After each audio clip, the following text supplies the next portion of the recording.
मुंबई महानगरपालिकेसाठी महायुतीचा फॉर्म्युला ठरला। भाजप 140 आणि शिंदेंची शिवसेना 87 जागा लढणार, तर आरपीआयला भाजपच्या कोट्यातून जागा दिल्या जाणार, सूत्रांची माहिती।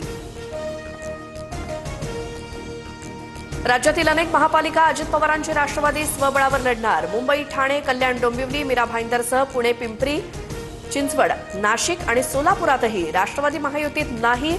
सन्मानजनक जागा न मिळाल्यामुळे दादांच्या राष्ट्रवादीचा निर्णय, सूत्रांची माहिती।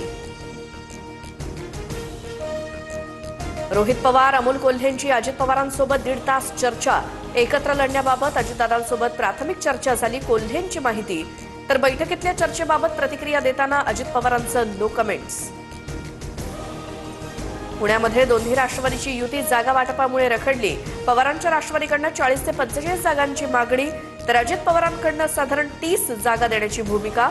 एकत्र निवडणूक लढण्याबाबत रविवारी घोषणेची शक्यता। पिंपरी चिंचवडमध्ये पवारांची राष्ट्रवादी तुतारी चिन्हावर लढण्यास आग्रही। 68 जागांसाठी अजित पवारांसमोर अमोल कोल्हेंचा प्रस्ताव, सूत्रांची माहिती।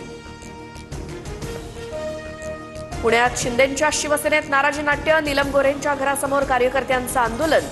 शिवसेनेला फक्त 12 जागा देऊन भाजप अन्याय करत असल्याचा आरोप। विदर्भात महायुतीचं जागा वाटप ठरलं। नागपूर, चंद्रपूर, अकोल्यासह अमरावतीत शिंदेंची शिवसेना आणि भाजप एकत्र लढणार, तर चंद्रपूर आणि अकोल्यामध्ये अजित पवारांची राष्ट्रवादी महायुतीत असणार।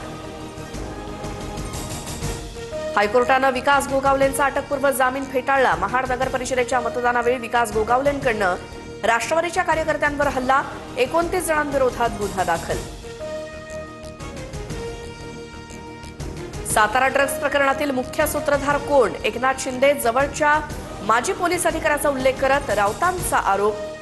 मंत्री गोगावलेंचा मुलगा फरार, फडणवीसांनी त्यांनाही अभय दिलंय का? राऊतांचा सवाल।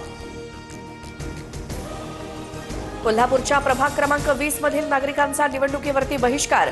नागरी सुविधा देण्याची आश्वासनं पूर्ण न केल्यामुळे निर्णय, तर इचलकरंजीतही प्रभाग क्रमांक 5 मध्ये निवडणुकीवर बहिष्कार।